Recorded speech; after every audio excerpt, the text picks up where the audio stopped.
Estimados estudiantes de intervención sociocomunitaria, darles nuevamente la bienvenida. Este sería nuestro segundo video que publicamos para esta segunda semana, con la misión de poder aclararles muchos puntos, abarcar puntos temáticos nuestros, que es lo que vamos a hacer en este momento, abarcar puntos temáticos claves que corresponden a intervención sociocomunitaria, ya que hemos dado un avance significativo. El sábado hemos entrado en una introducción importante de la psicología comunitaria, las bases de la psicología comunitaria, sus inicios, cómo esta emerge de la psicología social también. Entonces, vamos a dar unas pautas importantes en el transcurso que nos da pie a las unidades subsiguientes y al mismo tiempo también darles a entender, aclararles a plenitud nuestro proyecto socioformativo, ¿no? Tenemos un proyecto socioformativo interesante que como misión en sí tiene el hecho de hacer un diagnóstico de necesidades. El sábado les hablaba de la importancia que existe para nosotros en un diagnóstico.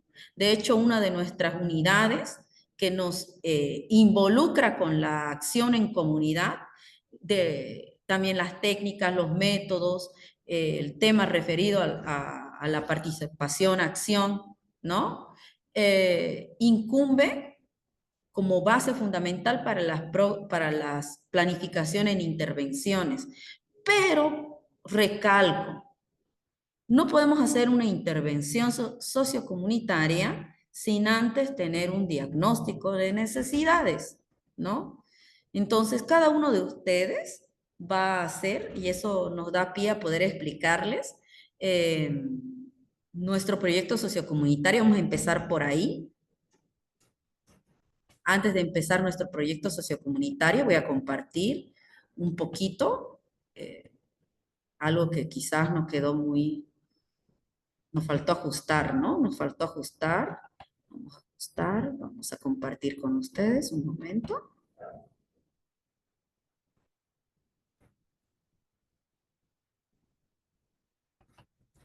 Ok.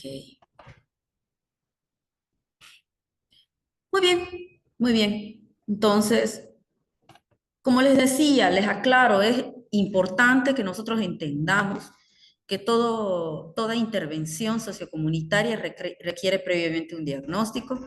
El diagnóstico que se les va a proponer va a incluir o necesariamente tiene que considerar las primeras lecturas que hemos estado haciendo sobre las necesidades, ¿no? Eh, y pensar el desarrollo comunitario a nivel de escala humana, ¿no? La lectura que íbamos haciendo, ¿no? Dentro de las primeras actividades, radica a ver al ser humano no desde una perspectiva de objeto, ¿no? Hacíamos una interesante diferenciación entre el objeto y el sujeto. Nosotros hablamos de sujetos, y no un sujeto pasivo, sino un sujeto activo en esta intervención.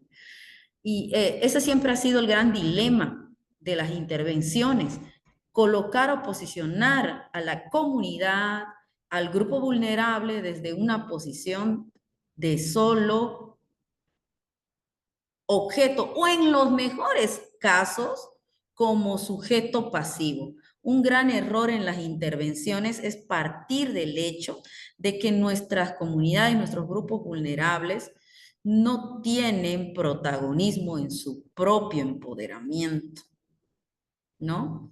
Entonces, quiero que consideremos importante no desmerecer todo lo que hay detrás de la propuesta de intervención comunitaria desde un enfoque de acción participativo, porque emerge nuestra disciplina de una serie de movimientos sociales que ocurrieron en América Latina y que demuestran una inconformidad que no logró cubrir la psicología social, no logró cubrir otras ciencias, que también abordan la problemática nuestra, ¿no? Entonces, debido a la respuesta inconclusa, es que emergen varias propuestas a la luz de ver esta gran falía, este gran vacío. De ahí emerge, ¿no? Y al emerger esta gran necesidad de un enfoque que actúe y que considere a la comunidad como actor en su transformación, esto emerge fruto de un sinfín de variables y elementos, como hasta la carencia de una definición, porque recuerden ustedes que, por ejemplo, en el medio latinoamericano y boliviano más en sí, se viene haciendo psicología comunitaria, pero no la identificamos como tal, no la identificamos como tal. Tuvo que hacerse una redefinición, ¿no? Porque la psicología comunitaria aquí, en Bolivia, eh, difiere, transita en grandes diferencias con relación a otros contextos. Entonces, la psicología comunitaria en México, en otros países, difiere bastante y tiene también puntos en común. Entonces, también, ¿cuál será el método, no? Habían tantos elementos que quedaban en duda emergente. Y como les decía, eh, siempre partiendo de la búsqueda de modelos teóricos y metodológicos que respondan a las necesidades pero tan emergentes, fruto de conflictos sociales que aún hasta la actualidad están vigentes. En este sentido, dando esta pauta previa, que es importante comprenderlo desde la teoría para irnos a la práctica con el proyecto socioformativo que tenemos pendiente, aprovecho para hacer un salto pequeño a nuestro proyecto socioformativo. Ya ustedes van a encontrar nuestro proyecto socioformativo en plataforma, el documento, ¿no? Que es la actividad 9 en nuestro proyecto socioformativo. Y ahí les explico, ¿no? Les explico en primera instancia que este diagnóstico, evidentemente ustedes lo van a subir en formato Word, tienen que defender el trabajo, por supuesto que sí, que eso es lo que le da el tenor a esta actividad. Ese trabajo sí o sí se va a tomar en cuenta como presentado siempre que el estudiante lo suba en el formato Word a la plataforma de la UPDS antes del plazo estipulado. Por favor, tomar en cuenta eso, no se amplían plazos. Y la presentación y defensa la van a hacer en cualquier formato de presentación. Ahí les sugiero Canvas, Prezi, Quizzes, hay varias a las que ustedes pueden recurrir, jóvenes. También no está cerrado el hecho de que ustedes puedan eh, recurrir a unas que quizás no haya mencionado ahí, pero eviten utilizar PowerPoint, es algo bastante común. Despojémonos un poco del PowerPoint y hagamos uso de otros formatos más que hay, ¿no? También debemos procurar que nuestra presentación esté en línea, ¿no? ¿Cómo conviertes una presentación en línea? Si lo haces en Canvas, Canvas te otorga un link de la presentación. Si lo haces en Prezi, un link te ofrece Prezi de la presentación. Si lo haces en Quizzes, te ofrece un link de la presentación. Por cualquiera de los medios, siempre hay un link. Sino también en el transcurso de nuestro segundo encuentro, ustedes también pueden acercarse a mí. Recuerden que siempre estoy antes de las 8, entonces aprovechen esos minuticos para acercarse a mi persona y que yo les dé algunas sugerencias también, más dudas nos estaremos despejando y ayudándolos, ¿no? En esta parte importante para lograr un trabajo final exitoso, bien elaborado, ¿no? Antes que nada, ustedes, como decía en clase, ustedes tienen que identificar una población vulnerable. Una población vulnerable, como decíamos, conceptualizábamos, es aquella que se encuentra en desventaja social.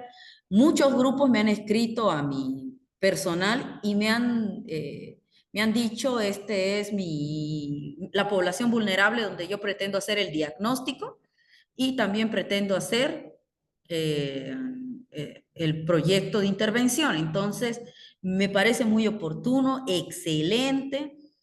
Recuerden seleccionar entonces una población vulnerable. Una vez seleccionada esta población vulnerable, recuerden que mucha de la información que nosotros vamos a requerir va a emerger en sí esa información de la información de revisión bibliográfica y de una entrevista a un informante clave. ¿Qué cualidades tiene que tener este informante clave? Puede ser alguien que pertenezca al grupo vulnerable o también puede ser un experto, alguien que conozca bastante sobre la realidad de esa comunidad que la haya estudiado. Por ejemplo, eh, si hablásemos de la población vulnerable privada de libertad que se encuentra en el penal de Palmasola y específicamente hablando con población adulta mayor que se encuentra en la cárcel. Es una población vulnerable, ¿no? Es una población vulnerable. Entonces, si bien es una población vulnerable, eh, la,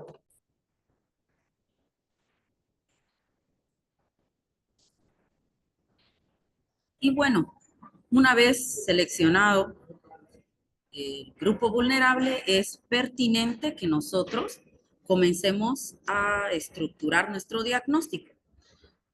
Si bien nuestro diagnóstico, eh, o las generales, ¿no? Lo comúnmente, la carátula, el índice, el capítulo 1 solo va a hacer alusión a la introducción. Ya, esta introducción obviamente se tiene que hacer al final. Todas las introducciones, jóvenes, se hacen al final. No se hace una introducción al comienzo, no es necesario. Cuando tú terminas todo el trabajo, elaboras una introducción que me da un panorama de lo que voy a ver en todo el trabajo, ¿no? El capítulo 2 comprenderá propiamente que tú me desarrolles las dimensiones del trabajo. En este caso son 9 dimensiones que tú vas a desarrollar. Esas dimensiones, para hacerlo de forma más didáctico, más fácil para ustedes jóvenes, para ello yo tengo aquí una presentación, bueno, tengo este documento Word que también va a estar anexado.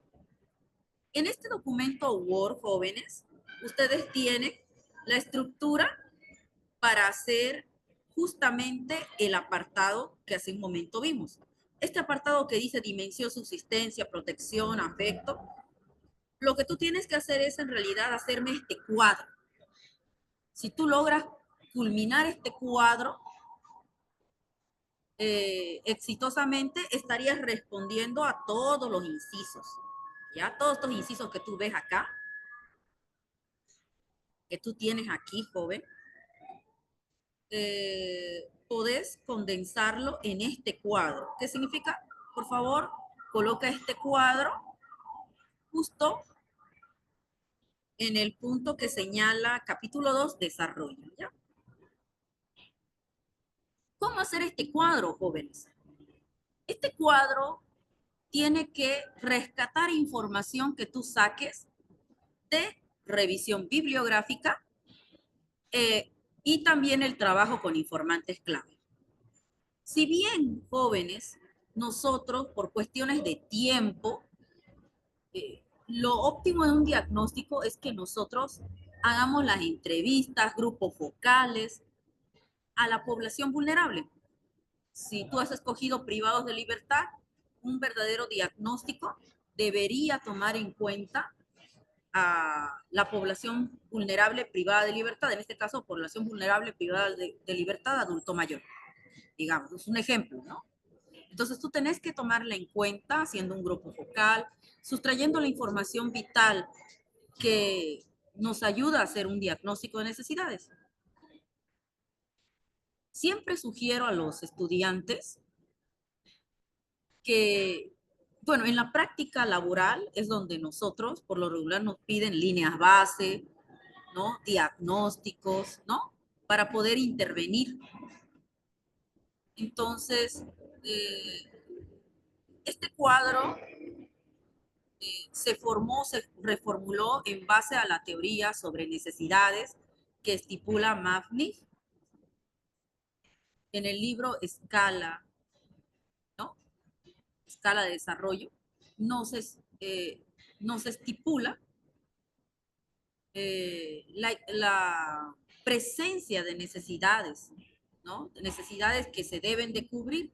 Si una de estas dimensiones no se encuentra cubierta, estamos hablando de una falía, estamos hablando de que no se cubre a plenitud, porque la lectura que hay sobre desarrollo a escala humana nos abre la visión de un ser integral, que no solo comprende el hecho de cubrir el aspecto de salud y educación, no, hay muchas otras dimensiones que deben ser cubiertas para hablar de un desarrollo integral. Por eso este recuadro rescata la teoría de Mafnich con un verdadero y auténtico desarrollo a escala humana, ¿no? Despojándonos de lo que nos dan muchas veces la ciencia, números y demás, estamos hablando de poder ver al ser humano de forma integral. En ese sentido, jóvenes, ¿cómo vamos a ir elaborando? Por ejemplo, algo muy importante, por ejemplo, aquí el recuadro de subsistencia nos habla en justo, recuerden que esta es la dimensión subsistencia, la necesidad es subsistencia. Y esta en la categoría ser va a reflejar todo lo que concibe a salud física y mental. Entonces, ¿qué es lo que yo voy a requerir aquí? Que tú coloques. Si hablo yo de población carcelaria, población privada de libertad, ¿no? De algún centro de rehabilitación Palmasola, tendré yo que referir, ¿no? El, si es que hay información bibliográfica que nos habla de cómo está la salud física del privado de libertad en la actualidad, ¿no? Cómo se halla la salud física del privado de libertad en la actualidad. En ese sentido, probablemente, y la salud mental, probablemente encontremos un informe defensorial, quizás, ¿no? Un informe defensorial. La Defensoría del Pueblo constantemente ha hecho incursiones, ha hecho un trabajo minucioso en descifrar la situación actual de las personas privadas de libertad. Y descifra mucho sobre la situación física, la salud física, ¿no? ¿Cuáles son las enfermedades que más han afectado a la población carcelaria? Entonces, probablemente dentro de las investigaciones publicadas por la Defensoría del Pueblo, vos hallés que la tuberculosis es una de las enfermedades que más ataca la salud del privado de libertad, ¿no? Vas a hallar interesantes investigaciones, muchos colegas que hablan que, por ejemplo, hay una población drogodependiente en el centro de rehabilitación Palmasola y debido a las defensas bajas y esto son pero muy plausibles a adquirir la tuberculosis, ¿no? O la población que vive con VIH está proclive a enfermedades oportunistas. También sobre la salud mental vas a encontrar interesantes investigaciones de otras universidades también y que están públicas, que te hablan sobre la depresión, la sensación de abandono del privado de libertad y cómo esto afecta su salud mental, la autoestima. Hay interesantes investigaciones. Entonces, eh, te insto a ti a investigar.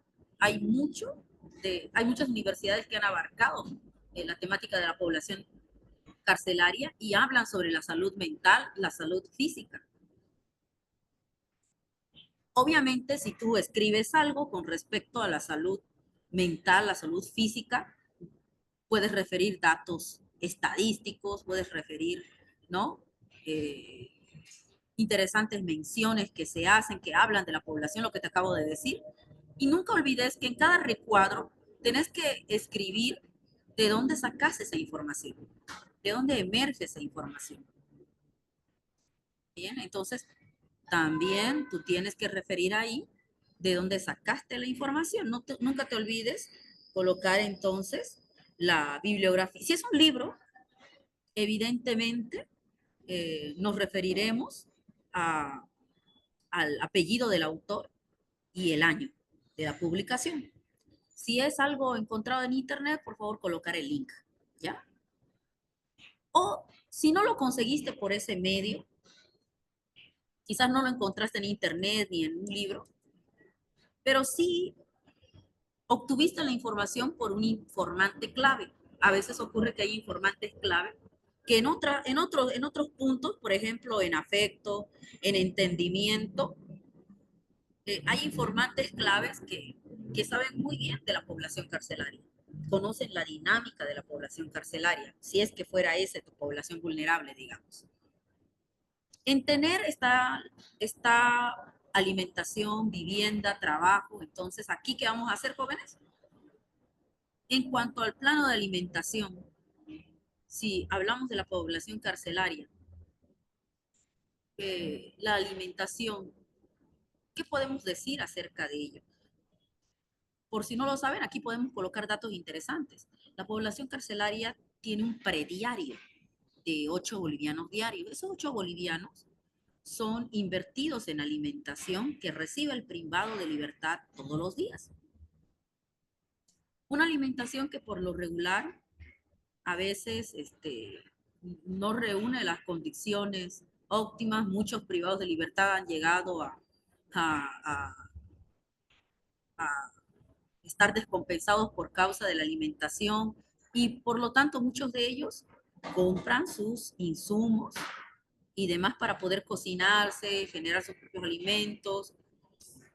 Habría que hablar hasta de inocuidad alimentaria ahí, ¿no? El manejo de la alimentación, la higiene con la que la preparan y vemos muchas afecciones gastrointestinales por las cuales tiene que pasar el privado de libertad al exponerse, ¿no? A alimentos que no han recibido un trato que corresponda, ¿no? Y que ponen en riesgo su salud. Entonces, probablemente jóvenes, ahí tú encontré muchos datos de un informante clave, ¿no? Quizá mucho sobre alimentación, puede ser que no tengamos muchas fuentes bibliográficas que hablen sobre la alimentación del privado de libertad. Sería óptimo que hubiera. De hecho, eh, el privado de libertad, eh, muchos de ellos se alimentan del famoso rancho, ¿no? De la alimentación que hay ahí y cuánto esto es saludable y no lo es. En cuanto a vivienda, la vivienda, donde sabemos que, por ejemplo, el PC4 es un lugar donde el privado de libertad construye dónde va a vivir, ¿no? Ha sido construido. Entonces, ¿en qué condiciones, no? Es que subsiste este privado de libertad en cuanto a vivienda, las condiciones. Tú vas a escuchar y vas a hallar muchos datos bibliográficos que hablan del hacinamiento en la cárcel. El hacinamiento en la cárcel es un gran problema en la actualidad.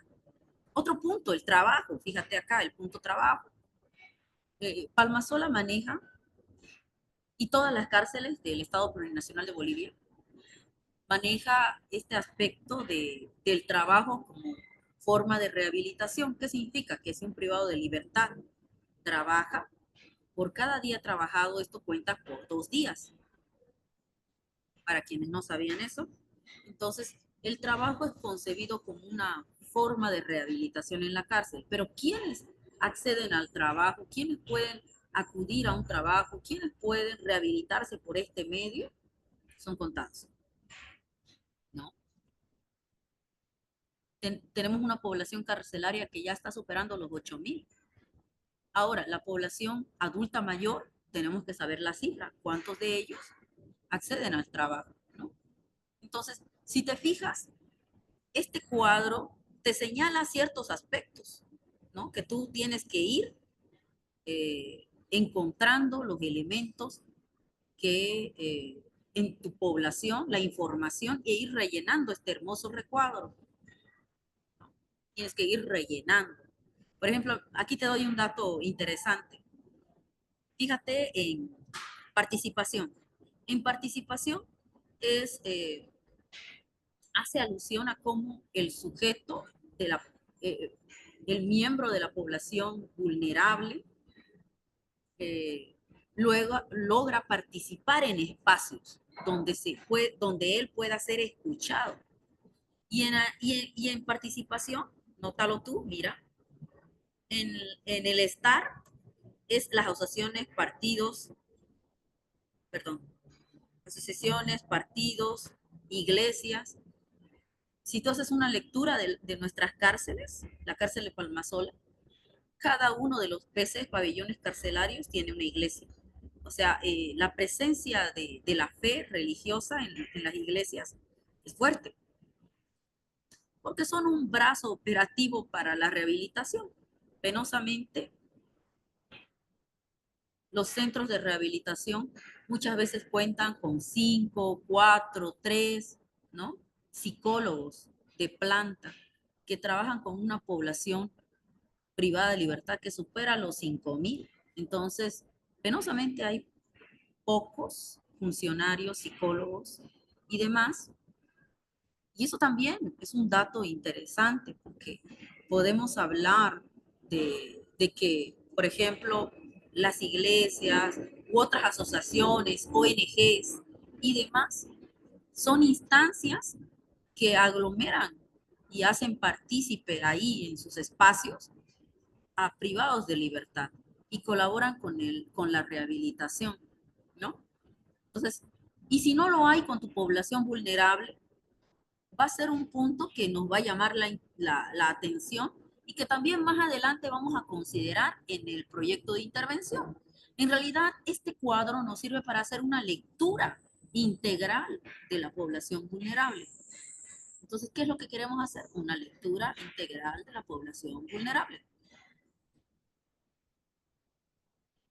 Y lo hacemos mediante esta herramienta que nos permite eh, poder identificar muchos aspectos de la población privada de libertad eh, y comenzar a armar nuestras intervenciones. Entonces, jóvenes, fundamental, tú haces un buen recuadro, este recuadro lo llenas con la información útil, oportuna, real, pertinente, en base a informantes clave, en base a revisión bibliográfica.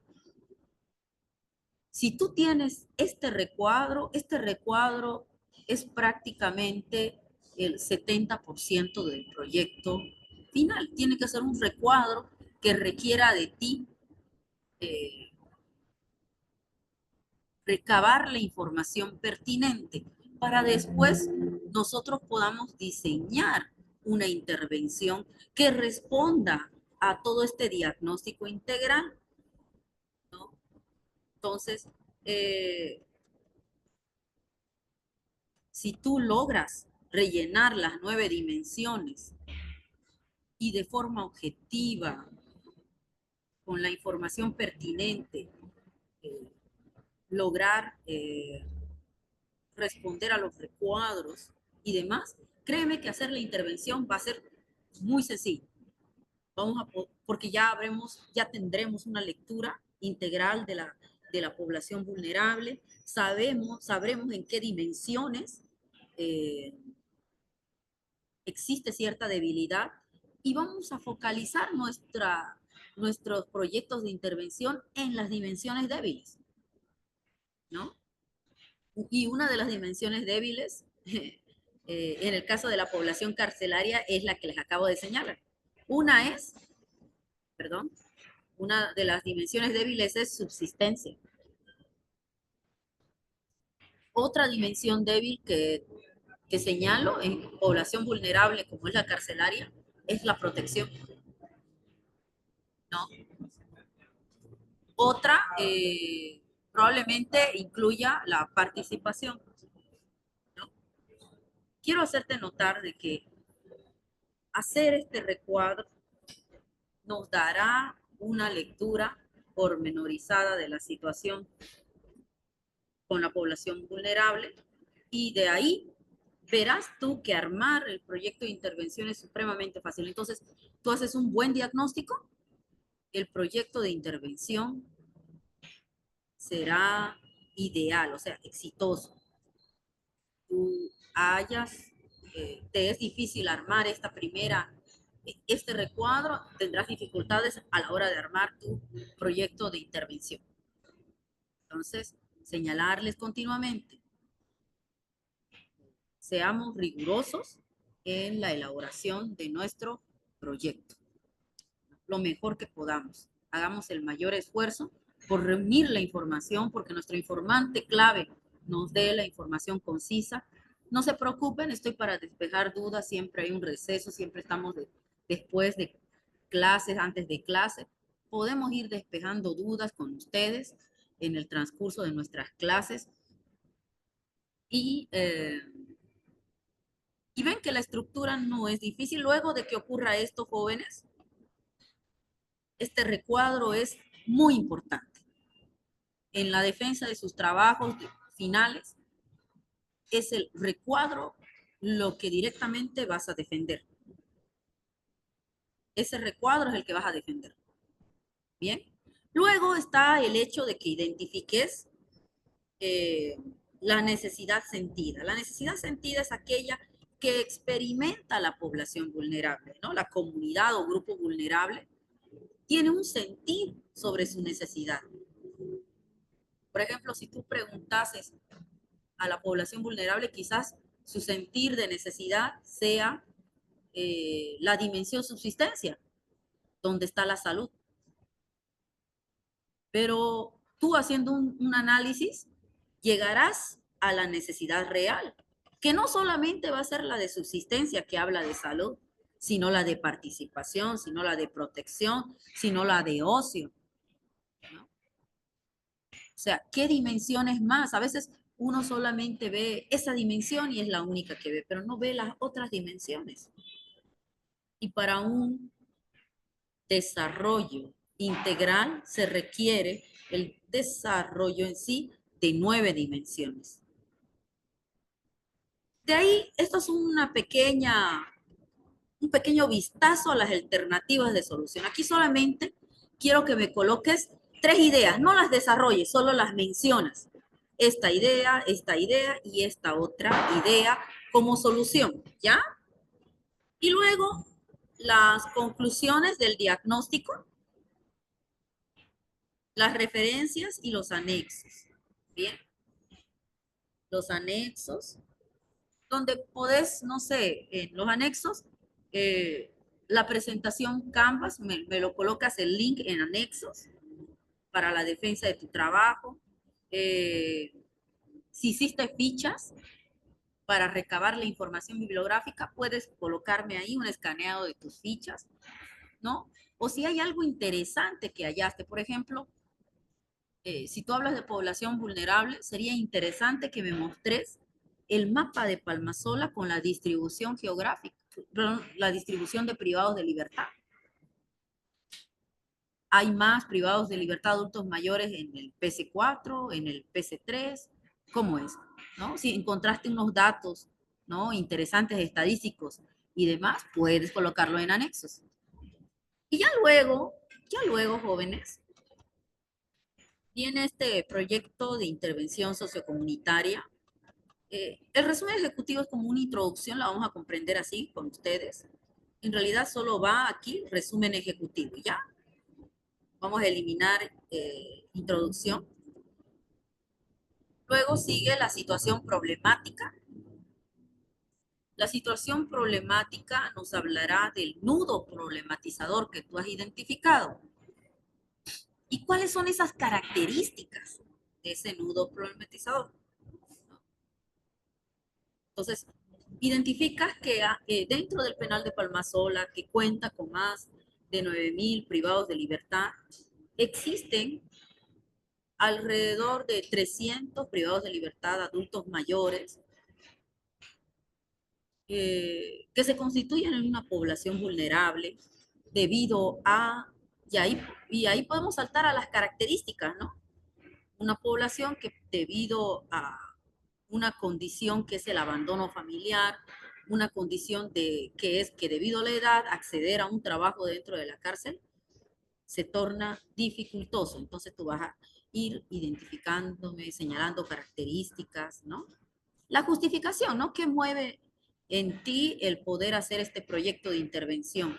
Quizás tú digas que tu proyecto de intervención responde a la población vulnerable, adulta mayor, que debido al abandono familiar y demás, sean ya en total desprotección.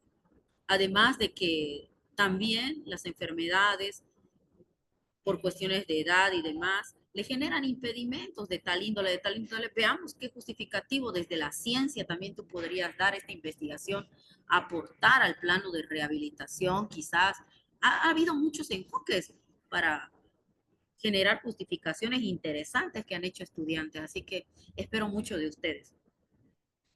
La localización y características del área de proyecto, en el caso del ejemplo que les doy, la cárcel de Palmasola, sería la localización del lugar que se ubica en el distrito 12 de la ciudad de Santa Cruz de la Sierra, ¿no? Luego vamos con la población beneficiaria, y me hablas de la población, en este caso serían privados de libertad, ¿no? Los objetivos, tendrías que hablarme de la finalidad, propósitos, productos, insumos que con ustedes vamos a ir construyendo. Y comentarles que estos puntos los vamos a hallar en la unidad 3, ¿no? Pero de todas formas vamos a adelantar vamos a intentar dar un adelanto nuestro encuentro que vamos a tener va a ser interesante, ya para que les quede claro los insumos. No es difícil, esto se asemeja mucho a lo que es quienes hayan manejado marcos lógicos alguna vez. También les voy a dar un panorama de lo que es un marco lógico, como nosotros generamos marcos lógicos, cómo se hace, el nivel de cumplimiento para los marcos lógicos. Un poquito de la fundamentación teórica, pero no es vital ello porque estamos más en la praxis, ¿no? La metodología.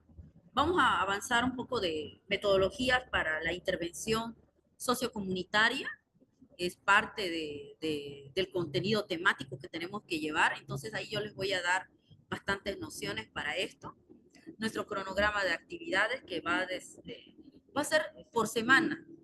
Les sugiero que hagan por semana. Les voy a enviar un formato de cronograma. Si ustedes tienen un formato de cronograma, no hay problema, la acepto. Tengo yo uno por semana que me es muy útil. Los recursos humanos que se van a requerir para este proyecto de intervención sociocomunitaria, el seguimiento, monitoreo y evaluación. Todo proyecto de intervención tiene que tener una cápita que nos señale cómo se va a hacer este seguimiento y monitoreo y cómo se va a evaluar, si se va a hacer evaluaciones de medio término, ¿no? De final de término, ¿cómo vamos a hacer? La sostenibilidad del proyecto también, ¿no? Todo proyecto, muchas veces los proyectos son financiados por entes, ¿no? Sea del Estado, sean ONGs, sea cual fuese. Necesitamos nosotros también hablar de la sostenibilidad de este proyecto, que se mantenga con el pasar del tiempo. Si bien inicialmente en la práctica nosotros llevamos a cabo los proyectos, siempre, siempre se ha querido de que sea la población vulnerable que adopte la metodología y que ellos sean los protagonistas ya en los proyectos de intervención. Bueno, esa es la meta, o sea, nosotros deseáramos eso, ¿no? los recursos económicos que se requieren para el proyecto y los anexos ahí, si tenés, ¿no? Si has hecho para tu identificación del problema un Ishikawa, un árbol de problemas, no sé, podés incluirlos aquí. Y bien, este video un poquito se extendió, pero de todas formas, que sirva y sea de utilidad para ustedes. Recuerden que pueden escribirme a mi privado, pueden hacer sus consultas y estoy para poder hacer escucha de las mismas jóvenes. Sin más que decir, jóvenes, les deseo éxitos en sus proyectos y espero leerlos prontamente. He visto los grupos vulnerables que me han propuesto y me parecen genial. Hay grupos vulnerables eh, que me parece que hicieron una lectura oportuna del entorno en el cual viven y se desarrollan y me parece interesante que lo hagan en las comunidades donde ustedes tienen raíces, así que felicitarlos por ello y estoy aún a la espera de algunos que todavía no me han enviado sus ideas, pueden hacerlo, que me hayan comentado sus ideas, me las comenta, estoy en apertura para escucharlos, jóvenes. Sin más que nos encontraremos en nuestro segundo encuentro presencial prontamente, la siguiente fecha. Y éxitos, jóvenes.